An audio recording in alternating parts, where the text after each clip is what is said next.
Kasus pembunuhan Brigadir J yang diotaki Ferdy Sambo masih mencuat hingga saat ini. Diketahui Brigadir J tewas dibunuh di rumah dinas Ferdy Sambo pada Jumat tanggal 8 Juli tahun 2022 lalu. Kini istri Ferdy Sambo, Putri Chandrawati, terus jadi sorotan lantaran dugaan pelecehan. Diketahui sebelumnya Putri Chandrawati diduga menangis di depan kamar mandi di rumahnya, di Magelang.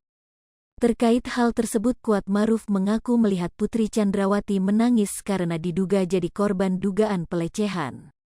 Namun dari keluarga Brigadir J justru tak terima hingga sebut kemungkinan Putri yang mengejar Brigadir J namun ditolak. Di sidang kode etik Ferdy Sambo beberapa waktu lalu, Kuatmaruf mengaku melihat Putri Chandrawati menangis dan duduk tergeletak di depan kamar mandi di rumahnya, di Magelang, Jawa Tengah, pada tanggal 7 Juli tahun 2022. Ketua Komnas Perempuan, Siti Aminah Tardi, mengatakan Putri Chandrawati menangis karena diduga menjadi korban pemerkosaan Brigadir J. Sementara itu, bibi Brigadir J, Roslin Simanjuntak, menyebut ada kemungkinan Putri Chandrawati lah yang mengejar-ngejar Brigadir J namun ditolak. Roslin mengutip kisah Nabi Yusuf dan istri Potifar di dalam Alkitab di Kitab Kejadian pasal 39. Roslin lalu meminta agar bukti terjadinya kasus pelecehan seksual dibuka secara transparan. Ia menyatakan tanpa adanya bukti, pengakuan dari Putri Chandrawati tidak bisa dipercaya. Lembaga Perlindungan Saksi dan Korban, LPSK, menilai dugaan pelecehan seksual atau pemerkosaan ke Putri Chandrawati patut dipertanyakan.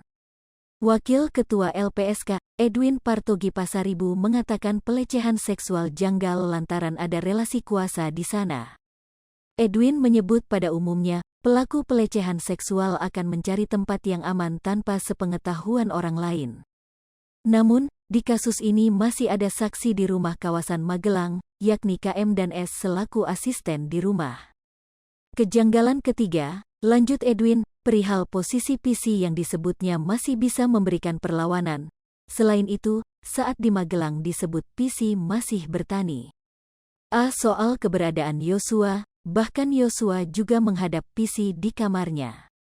Menurut Edwin, umumnya, korban pelecehan seksual akan mengalami trauma atau depresi untuk bertemu kembali dengan pelaku.